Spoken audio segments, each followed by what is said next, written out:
मराठी और Hindi film industry के दिग्गज कलाकार रमेश देव का राजस्थान के जोधपुर पैलेस से गहरा नाता रहा है।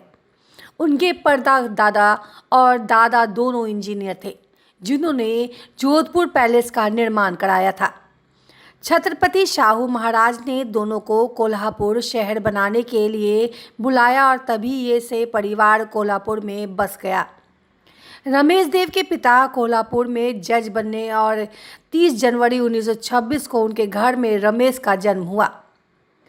उनके बेटे अंजिक्य के मुताबिक रमेश देव का फिल्मों में आना भी किसी संयोग से कम नहीं रहा। वह गए थे अपने भाई से पुलिस की नौकरी के टिप्स लेने और लौटे तो उन्हें एक मराठी फिल्म में लीड रोल मिल चुका था। कैसे, आइए अंजिक्य देव से जानते हैं। आगे की कहानी रमेश देव के बेटे अंजिक्य की जुबानी। यह 1945 की बात है। कोल्हापुर उन दिनों फिल्म निर्माण का महाराष्ट्र में प्रमुख केंद्र था। दिनकर पाटिल की मराठी फिल्म पाटलाची पोर की शूटिंग चल रही थी और पिताजी अपने दोस्तों के साथ शूटिंग देखने चले गए। कॉलेज के एक दृश्य की शूटिंग भी, और पिताजी को काम मिला अपने दोस्तों को फिल्म में अभिनय करने के लिए राजी करने का। पिताजी के कहने पर सब माने। इसके एवज में सबको अच्छे पैसे मिले और पिताजी को मिला कॉलेज के मॉनिटरिंग का रोल। शॉट अच्छा गया तो पिताजी को इस किरदार की एक लाइन बोलने के लिए मिले 15 रुपये। बाकी लड़कों को 8-8 रुपये और लड़कियों को 10 रुपये का भुगतान किया गया। धीरे धीरे पिताजी शूटिंग के लिए जरूरी युवाओं को कॉलेज से नियमित पहुंचाने लगे और इस दौरान खुद भी छोटे मोटे रोल करते रहे। जज साहब को पता चला तो उन्होंने कोई आपत्ति नहीं की। उन्होंने सिर्फ पिताजी को अपनी पढ़ाई जारी रखने का और वकील बनने के लिए कहा। लेकिन जज साहब के पिताजी यानी पिताजी के दादाजी चाहते थे कि वह पुलिस या सेना में जाए। उनकी दादी चाहती थी कि वह खेती करे, क्योंकि हमारे पास बहुत सी कृषि भूमि थी। पिताजी ने तीनों को हाँ कहा, लेकिन इनमें किसी में उनकी दिलचस्पी नहीं थी। फिर पिताजी का पुलिस में भर्ती के लिए चयन हो गया। दारोगा की ट्रेनिंग के लिए उन्हें नासिक जाना था। मेरे ताऊजी उमेश देव सेना में मेजर थे और पुणे में तैनात थे। पिताजी उनके कुछ टिप्स और पैसे लेने के लिए पुणे गए और वहाँ दोनों रेस देखने भी पहुँचे। मराठी अभिनेता और निर्देशक राजा परांजपे भी वहाँ आए थे। ताऊजी ने नुक्सा लेने के लिए जिस घोड़े पर उन्होंने दांव लगाया और हार गए, इसके बाद वह पिताजी की तरफ मुड़े। उनको रेस का कुछ पता नहीं था, लेकिन राजा ने कहा कि बोहनी भी किस्मत की होती है और पिताजी से एक घोड़ा चुन लेने को कहा। पिताजी जिस जिस घोड़े का नंबर बताते जाते वे सारे घोड़े रेस में जीतते गए और रेस खत्म होने तक राजा परांजपे 21,000 रुपये जीत चुके थे। राजा परांजपे को उन दिनों एक फिल्म के निर्देशन के 3,000 मिले थे। एक साथ 21,000 रुपये देख वह बहुत खुश हुए।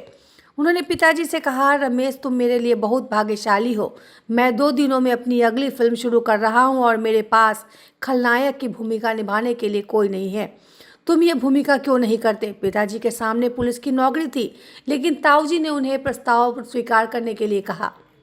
जिस घर में सब सिर्फ पढ़ने लिखने वाले ही हों, वहाँ सोचिए उस जमाने में कोई फिल्मों में काम करने की बात करता होता तो उसकी हालत कैसी होती होगी।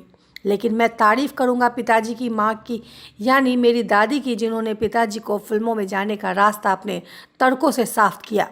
पिताजी ने साल 1956 में राजा परांजपे की मराठी फिल्म अंधकला मागलो तो एक डोला में अभिनय किया।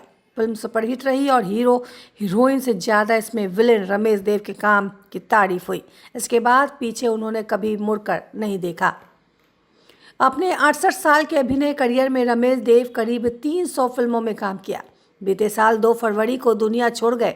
रमेश देव की इन फिल्मों में करीब 200 मराठी फिल्में हैं। हिंदी फिल्म में रमेश देव ने राष्ट्रीय प्रोडक्शन की फिल्म आरती से शुरुआत की। हिंदी सिनेमा की ऑल टाइम क्लासिक में गिनी जाने वाली फिल्म आनंद उनके करियर की सबसे चर्चित फिल्म रही।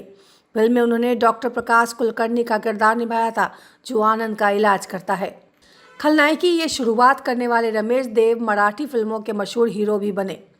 हीरो बनने का पहला मौका उन्हें 1959 में रिलीज साता जन्माची सोबती में मिली।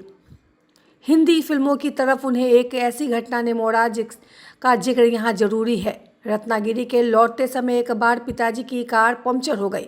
उनके साथ मेरी माँ सीमा, राजा परांजपे और राजा गोस्वामी शरद तलवकर भी थे। धूल भरे रास्ते थे, सबके कपड़ों और चेहरों पर धूल जमा थी।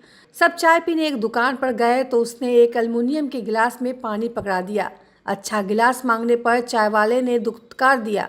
पिताजी ने कहा कि भाई हम हीरो लोग हैं, तो उसने दिलीप कुमार, राजकुमार और वैजयंती माला के एक्टर की तरफ इशारा करते हुए कहा, हीरो ऐसे होते हैं।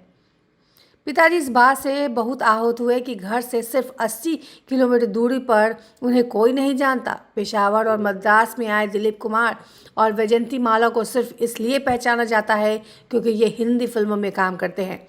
बस यहीं से उन्होंने हिंदी फिल्मों में काम करने का फैसला किया और पहुंच गए मुंबई।